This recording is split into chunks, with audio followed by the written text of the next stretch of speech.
Your last sketch on Saturday Night Live was your punk rock persona, Ian Rubbish, with this incredible lineup. It was almost like your version of We Are the World. Yeah. And it had your longtime collaborator, Carrie Brownstein from Slater-Kinney. Jay Mascis gets up there from Dinosaur Jr., Amy Mann, Kim Gordon from Sonic Youth, Michael Penn. And I wondered if there were any Spinal Tap moments in pulling together that all-star collaboration. Well, that was just people who are like both from my record collection and then also friends. You know, Carrie, of course, being a close friend. And it was a dream. The whole thing was a dream.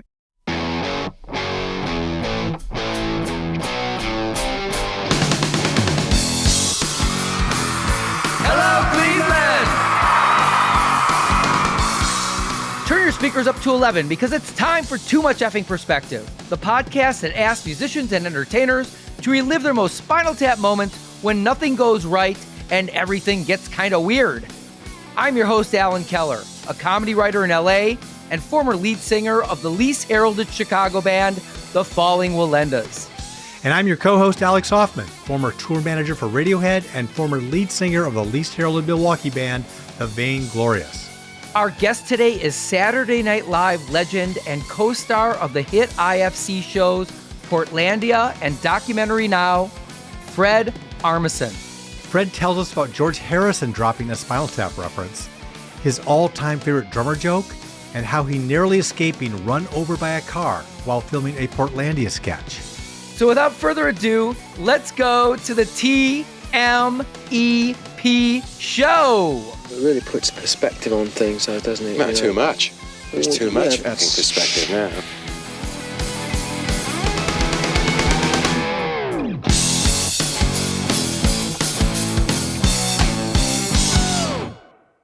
Alex, in 1997 or thereabouts, my band, the Falling Wallendas, were asked to provide a song for a Nicolas Cage movie in development called, I think it was Wild Card. And I remember seeing the script, and this entire scene was written around Clove Oil and Demerol, a track off our second album, Belittle. And it was a big deal to us. Yeah, it's cool. And ultimately, as things have gone in my career, we were told that our song had been replaced by some other one in a totally different genre. And no, it wasn't a polka or a Gregorian chant, but it made me so effing angry. I vowed to write my own movie to place my music in. And that basically started my shift to writing comedic screenplays. Well, I actually didn't even know there was anger that got you into comedy. That's funny. That's the only reason anyone gets into comedy, Alex. I don't think you know that. Shows what But I know. yes. I'm a happy guy. That's why I'm not in comedy. Anyway, but the Wallendas did have a band poster in John Cusack's movie High Fidelity, and it was like prominently placed. It was awesome. Yeah, I mean, that was cool. But what I wanted to say is making the shift from music to comedy is incredibly tough. A lot of people I know in LA get hired over and over again by people they came up with on the stand-up circuit or in the improv world. And, you know, when I came out to LA, I didn't have any of those relationships, and it really took time to build them. That's why I so admire our guest today, Fred Armisen, who went from being a drummer in various bands to being arguably the most interesting and innovative performer in comedy. Yeah, and Fred really has become a one-person comedy powerhouse. I mean, let's see, 11 seasons on SNL, created the 2 IFC shows you mentioned, including Portlandia, which is near and dear to my heart. He's made appearances on Barry, Parks and Rec, Curb Your Enthusiasm. He does a lot of VO work for animated characters and movies. I mean, he's got it going on. And it's not like he's left his music behind because he integrates it into a lot of what he does. Just check YouTube. His appearances on Fallon and Conan, he's always doing something music-wise in that. And his comedic partner, who has also been a guest on our show, Carrie Brownstein, has successfully made that same transition too. In fact, it's not even really a transition because Carrie has her feet in both worlds. She's been a comedian on Portlandia, directed a mockumentary film with St. Vincent called The Nowhere Inn, and she's still cranking out music with her band, Slater-Kinney. So she's doing it all, and it's, in a word, effing incredible. I guess that's 2 words. You know, it's funny. The only 2 interviews I've been nervous before is this one with Fred and the one with Carrie, because they have both excelled at what I do, comedy and music. And so it's very intimidating to see and talk to two people who are so good at really two very different skills. Yeah. It's a hard thing to do. Yeah. I think it's something to really admire. And remember, Alan, envy is a deadly sin. And I need to keep you around. Just between us, we can't afford to hire another writer, okay, if you bite the dust. So try to get beyond the envy and let's just onward and upward, old chum. Well, my credo is onward and envy. Oh, boy. Anyway, let's get to our chat with Fred. But first, listeners, Alan and I would like to talk with you and hear your thoughts on Too Much Effing Perspective. What is it you like? What don't you like? What guests would you love to hear? What can we do to make the show better for you? So if you're interested, please email us at hello@tmepshow.com. Again, that is hello@tmepshow.com. And we'll get a Zoom set up. We'd love to speak with you along with other fans of the show. So on to Fred, but first, a short break. And now, a comedian who's played drums with Devo, Matthew Sweet, Blue Man Group, and Seth Meyers' late night band, Fred Armisen.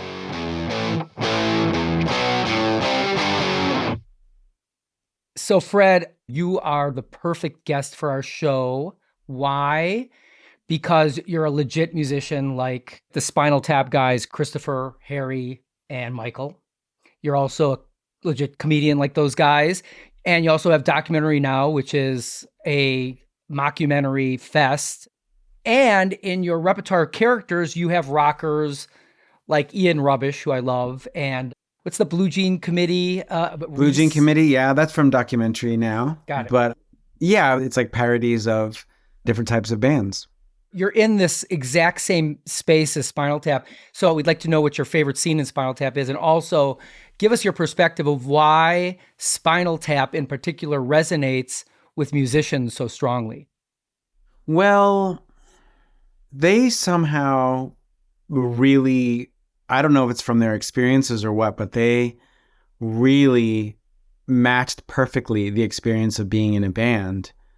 Big and small, no matter what it is, they really nailed it to the point where, like, I saw an interview with George Harrison where he references it. He was talking about going on tour and used Spinal Tap as a description, you know, for those kinds of conditions. And they just got every little bit of it right. And somehow it also wasn't just an inside joke. It wasn't something only for musicians. Everyone loved it. It's a perfect movie. And in my years of being a comedy writer, and I've said this to Michael McKean, that we still, to this day, go to the writer's room, and if we want to do any kind of music parody, we still have to say, oh, we can't do a bass thing because Spinal Tap already did it. Or we can't do this thing because Spinal Tap already did it. Their real estate, they claimed it so much that you're just like, you know, we don't want to retread that. It really has a proven shelf life. It's still funny. Those performances are great. The music is great. It's just like a movie that everybody loves, and the movie still works. You know, we know CJ Vanston. He's like the fourth member of Spinal Tap. And CJ said that Spinal Tap was on tour, and the bus driver came out and goes, you know, you're the only band that never played that movie, This Is Spinal Tap. Yep. Because, of course, Spinal Tap would be the only band that wouldn't watch This Is Spinal Tap. It's required viewing for everyone else. I mean, I remember when my band, the Falling Wallendas, were in Madison recording our second album at Butch Vig's Smart Studios. We watched This Is Spinal Tap all the time. Right, It got us in the mood to record. It was almost like watching a home movie. It captured our experiences so perfectly. Yeah. And even though everyone's had these experiences and you can identify with being in a band, there's also a lot to be said for like those characters. Right. It wasn't just that they dressed up with long hair and did solos. Their faces, you do want to get to know them more. You're like, who is that guy? They seem very real. Mm-hmm. They seem very different from each other. And I wonder if that's sort of a secret ingredient, you know, that as people, those are great characters. Yeah, they didn't really cop out and just do archetypes, did they? As far as archetypes, For Spinal Tap, I think there's just something to be said about the dynamics of a trio who are successful. So when you get to a successful place, like who really got them there? Who's the real songwriter? I feel like Harry Shearer's character is, like many bass players, sort of a little bit forgotten in that mix. As he describes himself, the lukewarm water. Yeah. The conduit. You could almost say, is he more like John Entwistle? You know, is he in that zone of person, like a substantial figure, but definitely not the main songwriter or singer. Right. And I think in general, the rock and roll experience is limited. And that's why a lot of people can identify with the certain characters. That's what I think too. And also they're so good at playing British that you just wonder about, like, where did they grow up? What was their town like? Because I often wonder that about bands from the 70s. Their sound is so heavy, but they come from like the cutest, quaintest cities or towns or whatever. And I wonder how that happens. I wonder how you can come from something so pretty and just want to make a sound so ferocious. Well, we never know what happens behind closed doors. Right. Well, and it's also like it somehow still inspires it, because like even the hardest American bands, you know, California is a very pretty environment, and still Black Flag came out of California. Right.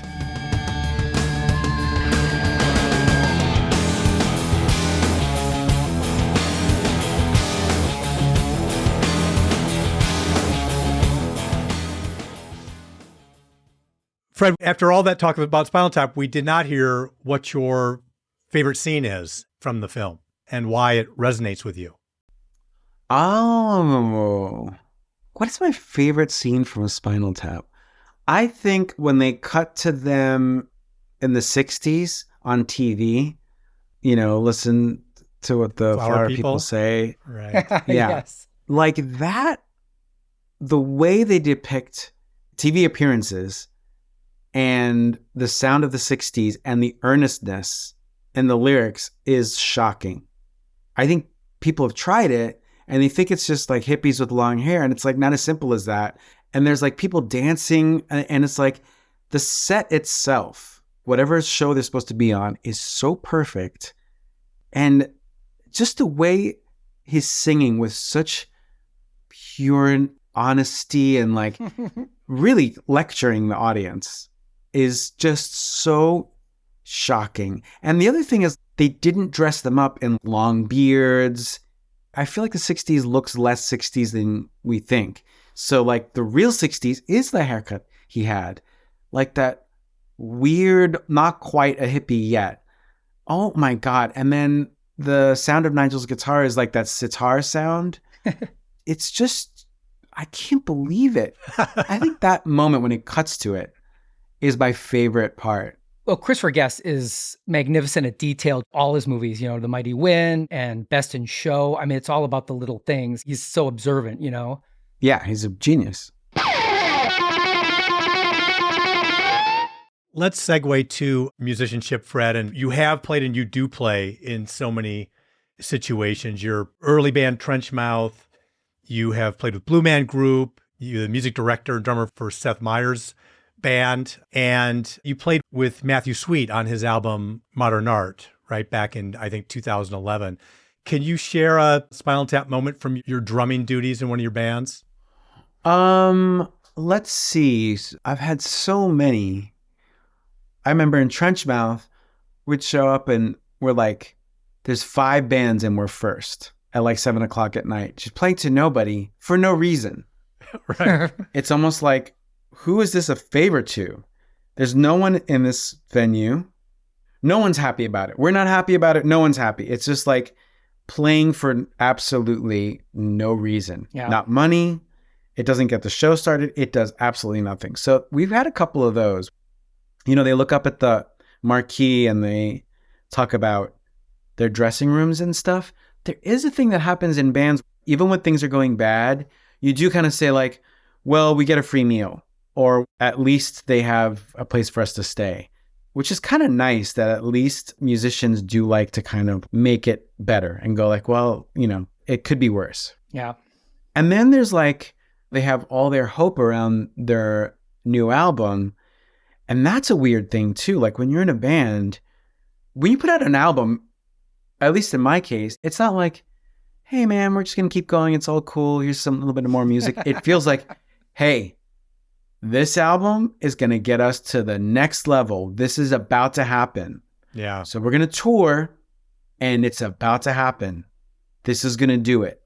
You guys ready? Because this is out now. Right. So it's that same anticipation. I identified with that with Spinal Tap. And then when they see like the guy who's playing the Normo Dome. Right. Duke fame. Yeah, there is that too. You do bump into people who like, you know, you used to play with in small places and they're on to something huge. And you just go, hey, you know, how's it going? And they're on their way to the Normo Dome. There's no animosity there. For me, it always was fine. You know, they're doing great. But I've had some experiences where like we knew someone, we were at the same level, and then we bump into them again and they're fully on their way to like a giant tour. Yeah. So I watched something of yours, interview on the off-camera show, and it kept me up, honest to God, all night. It was all about the Chicago music scene. Fred, we were in the same music scene. I was in the Falling Wallendas. We were there from 93 to 2000. Yeah, you guys played Lounge Acts and Cabaret Metro a bunch of times, right? Absolutely. Yeah. We played Double Door more Double than Door, I gotcha. Yeah. But that interview, you were like going through exactly what I went through. I mean, it should have been such a blast. Yeah. You know, you said you really couldn't enjoy the experience because you're so focused on making it with Trenchmouth. And I totally identify with that. I mean, I remember like even the great news would turn out to be something tragic. Huh. Like we were told we were going to get this fantastic review in the Chicago Tribune and it was going to be out any week. So every Sunday we'd check the paper and check the paper and check the paper and check the paper. And it didn't come out for 6 months. Oh boy. And it was a great review. It was 3.5 out of 4 stars. The Flaming Lips only got 3 stars in the same edition. But, you know, it was so anticlimactic that we just couldn't enjoy it. So, you know, it's just tough to enjoy things when everything is a matter of life and death. Yeah. The problem was with me. I shouldn't have thought of it as like there's any level of making it or whatever that concept is, because like Veruca Salt, I love them and I'm still friends with Nina and Louise. I talk to them pretty frequently, but it's more like, why didn't I have the attitude that Jesus Lizard did? They weren't competing with anyone. They built something out of making great music and that's all they needed. So I've forgiven myself because I was really young. Yeah. But I'm still like, damn it. If I had been a little more Jesus Lizardy, I just would have been a happier person, you know, or Tortoise. Tortoise also had their own happy life and they weren't competing with anyone. They weren't like, we're going to make it. They're like, we just want to play great music and take our time recording. So that was just my own ambition. And the other thing is like, I would never change it for anything in the world because thank God that life went this way because I love my life so much now that I'm like, whatever it took me to get here, great. Awesome. And by the way, in the end, I'm still friends with Trenchmouth.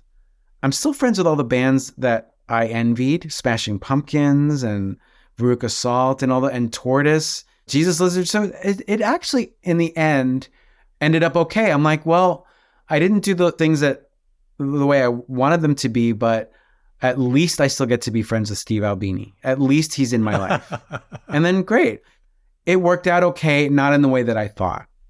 That is really cool. And for listeners who may not know, Albini is a legend who produced Nirvana, PJ Harvey, the Pixies, Superchunk, and many others, even like Cheap Trick, Jimmy Page, and Robert Plant.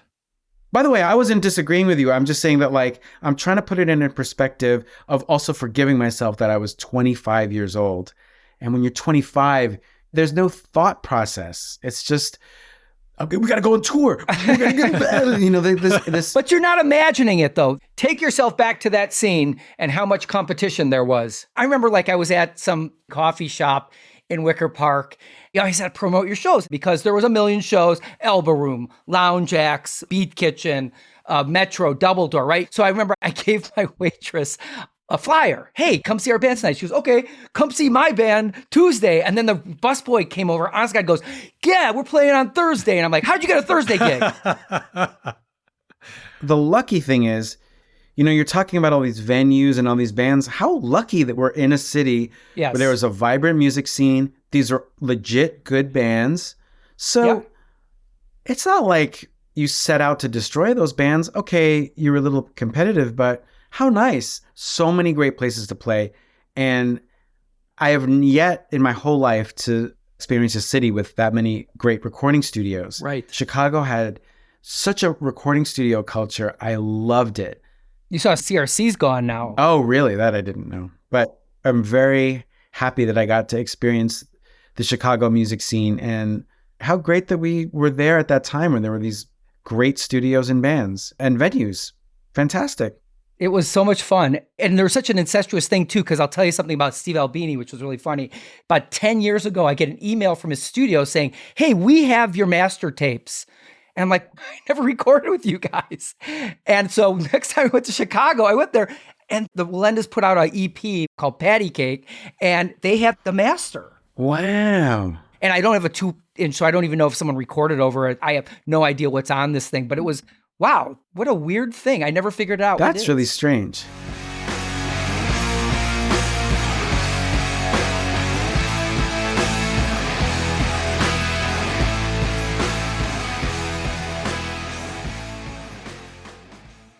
Speaking of Chicago bands and drummers, do you remember the band Material Issue? Of course. So I was tour manager for the Bodines from Milwaukee, and we played a couple shows with INXS as a headliner and the Bodines and Material Issue together, a couple of amphitheater shows.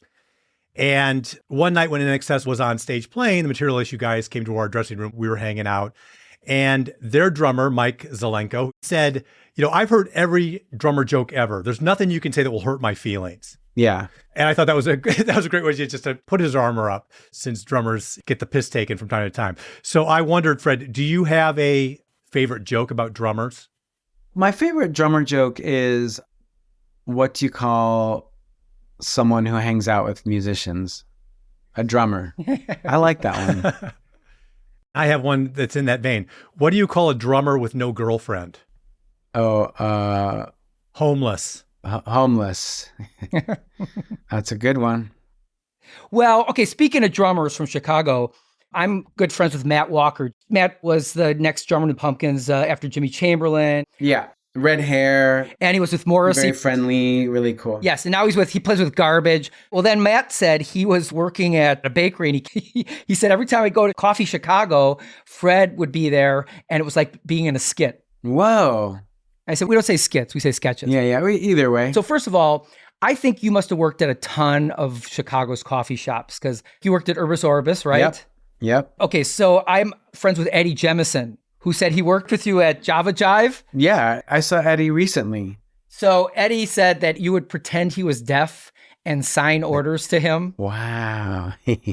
And Darcy was in there too, right? From the Smashing Pumpkins, right? She worked with you guys. That's early days of coffee shops where there weren't that many. They weren't everywhere. That was like a rare... Oh, really? Yeah, 90s. This wasn't like every city had them. I thought Chicago had more coffee shops than any place in the world. Maybe later, but I think this might literally be 89 or 90 that we worked there. Well, I have a sorry-ass Spinal Tap moment from a Chicago coffee shop. It was this place called Uncommon Grounds on Grace. I think it's still there. And I was asked to sing at a Jeff Buckley tribute just a few weeks after he died, back in 1997. And, Chicago was kind of his second home. So there was a lot of fans there, and I'm on stage, and everyone is super intense in the audience. It wasn't so much a celebration of his music and life as a second funeral. So, to break the ice, I go, Jeff isn't performing tonight. And a woman in the front row busts out into tears. And later I found out that was his mom. Oh, no. Yeah, it was not good. Wow.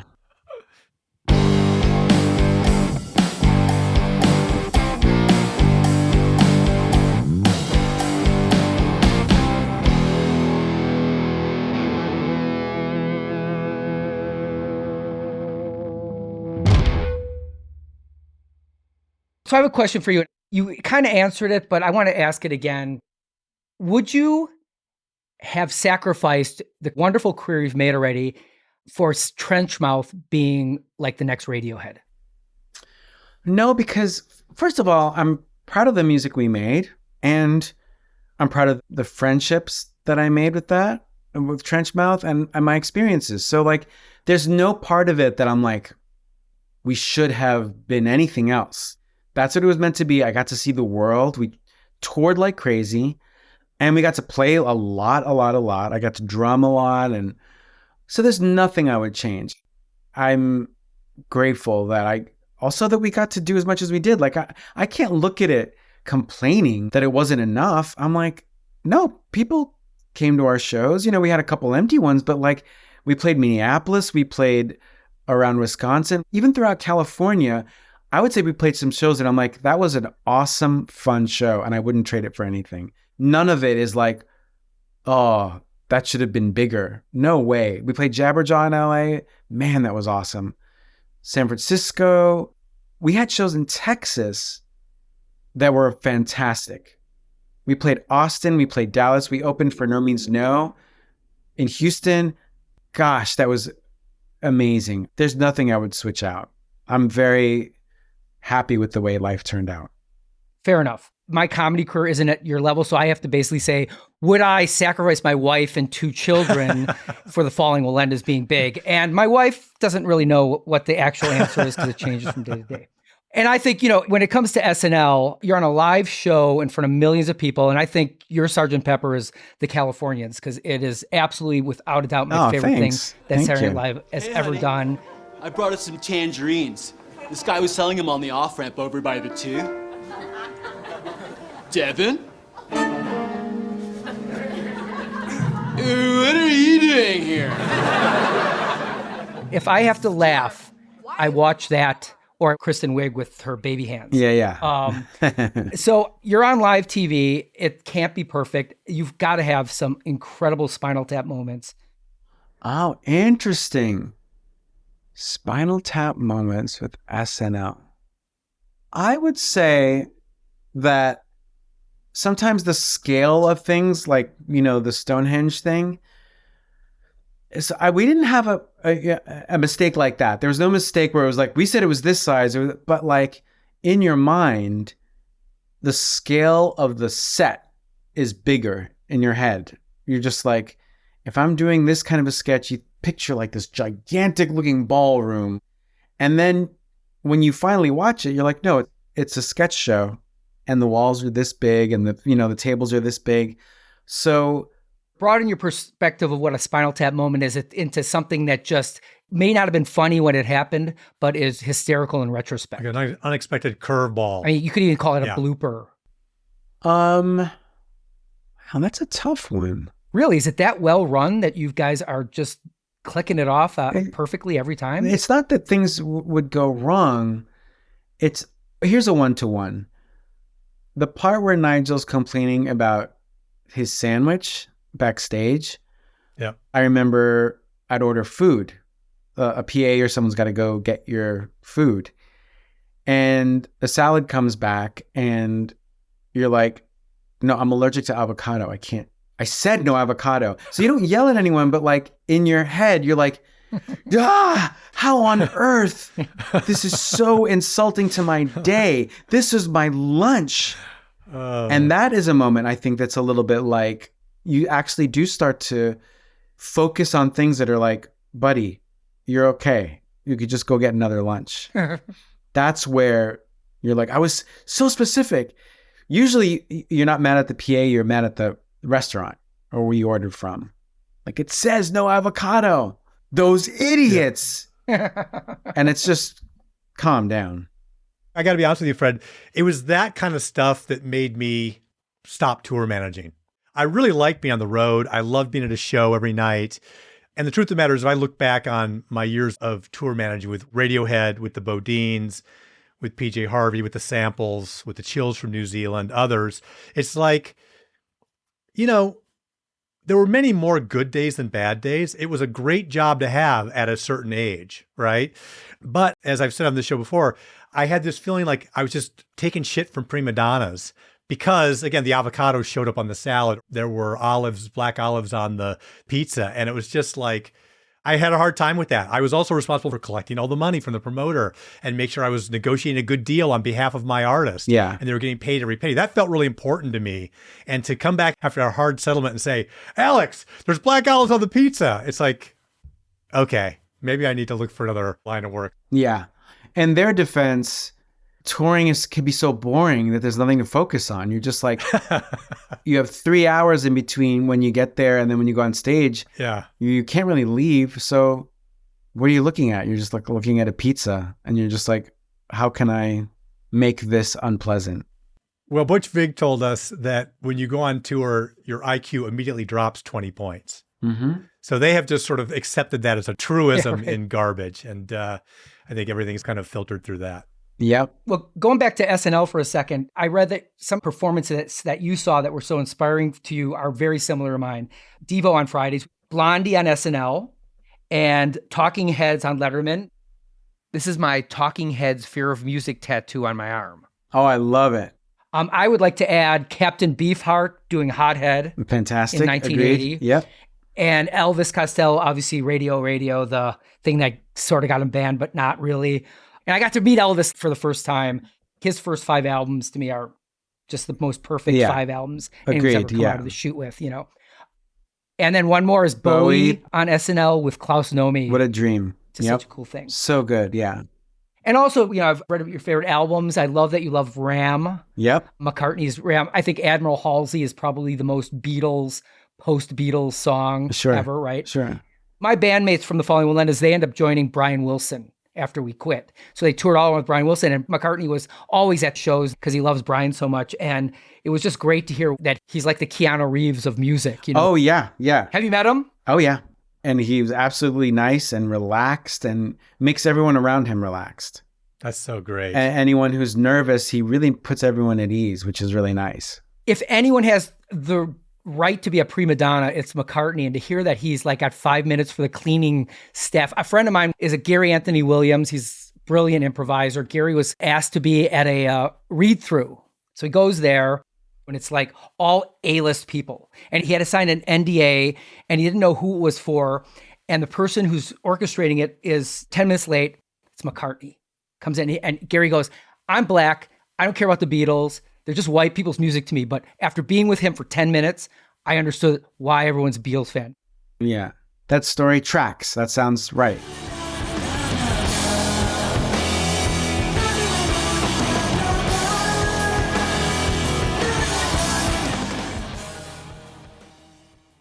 Okay, tell your great Spinal Tap moment with Prince at the after party. I have a better story where I met him at the studio of NBC and I came up behind him. We were going towards the stage and I sort of said, "Hey, Prince."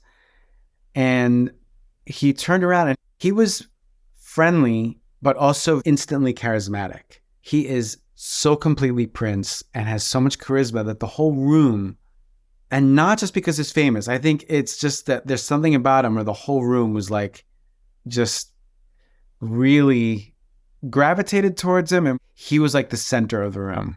There's nobody I'd rather watch play guitar than Prince. Yeah. It's the most effortless thing I've ever seen. Effortless and impressive and also entertaining, but also beautiful. It's like a million things at once.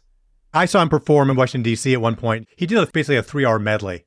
His so many hits that it was just 3 hours of nonstop music. He'd play like half a song and then go right into the next one. It's epic. And it's kind of a good idea because it's almost like saying, you know how the rest of this goes. Right, exactly. Fred, I want to talk a little more about the music you like because you have quite a musical vocabulary. You did that YouTube feature, What's in Your Bag, where they ask musicians about what they picked to buy at Amoeba Records.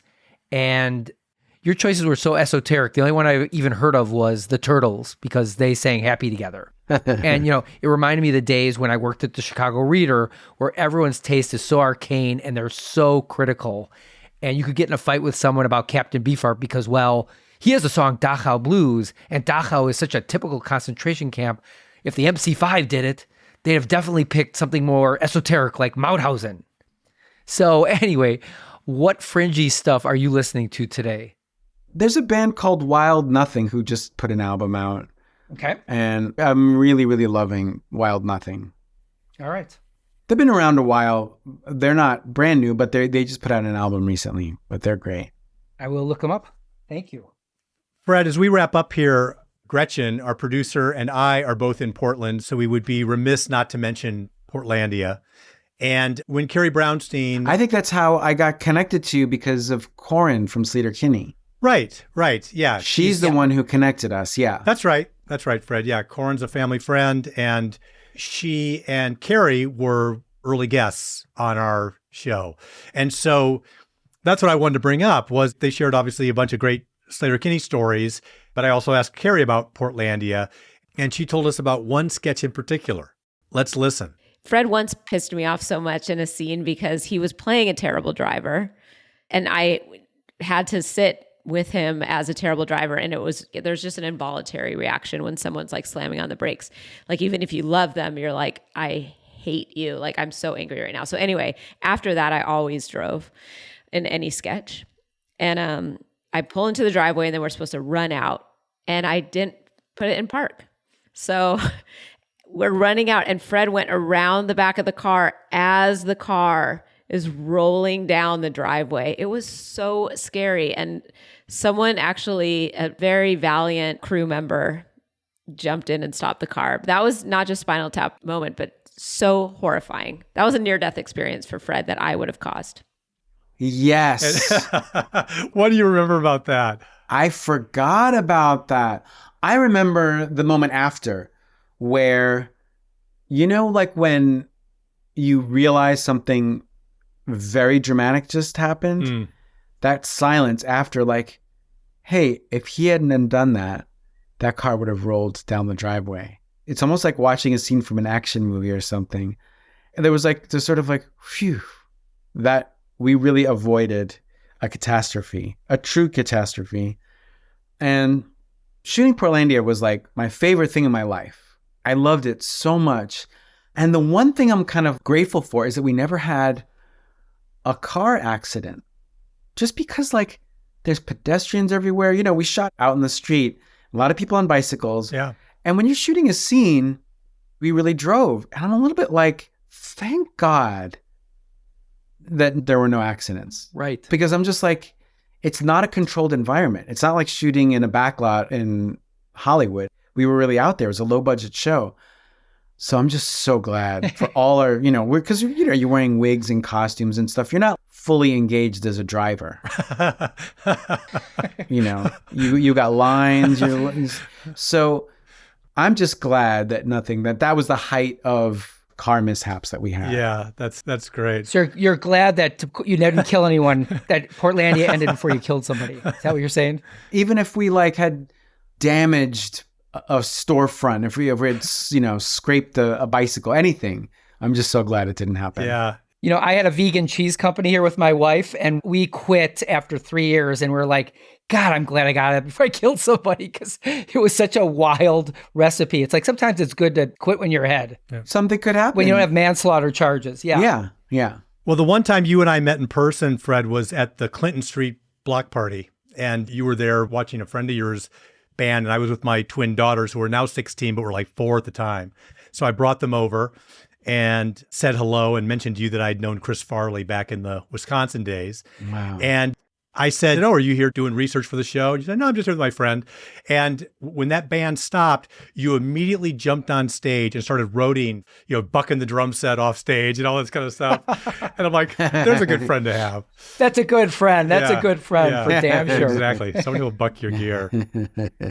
Well, Fred, thank you so much for being on. This has been fantastic. Do you have any social media presence that you could tell our listeners where they could keep up on what you're doing and everything? Nah, I'm happy that someone's listening to this, and that's good enough for me. I ask for nothing. Fair enough.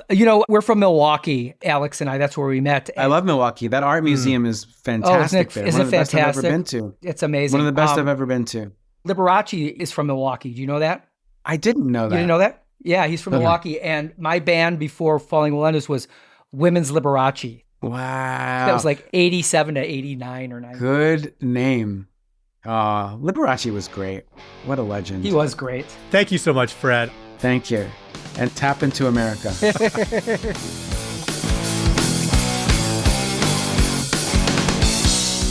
Okay, listeners, if you thought that was fun, try this. Let's see if you were paying attention. It's time for a game of Fred Said. Question 1. Fred said about Spinal Tap that they really match perfectly the experience of being in a band. And even the late, great George Harrison referenced Spinal Tap in an interview. True or false? Of course, that would be true. Great, you're 1 for 1, listeners. Question 2. Fred said that when he was a drummer in his band Trenchmouth, his mindset about success should have been more Jesus Lizardy. True or false? Okay, awesome. That one's true. You're on a roll. Here's our last question, question 3. Fred said that driving while Portlandia can be hazardous. Specifically, you're wearing wigs, costumes and stuff. You're not fully engaged as a driver. True or false? True! That's our PSA to you, listeners. Do not try that one at home. Nicely done. You're all winners. Thanks to Corin Tucker for helping us to bring Fred Armisen to the show. Too Much Effing Perspective is a Milwaukee Talkies original. Our editor is Gretchen Kilby. Our music composer is J.K. Harrison. Please follow us on Instagram at TMEP Show. Visit our website at tmepshow.com to sign up for our mailing list.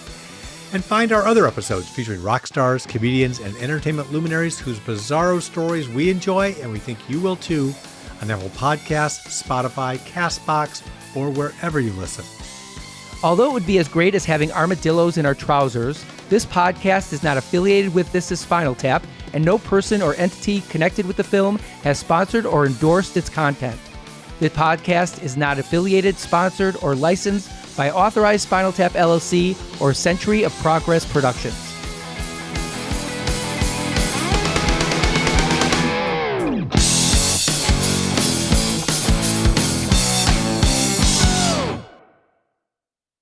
Evergreen Podcast Network.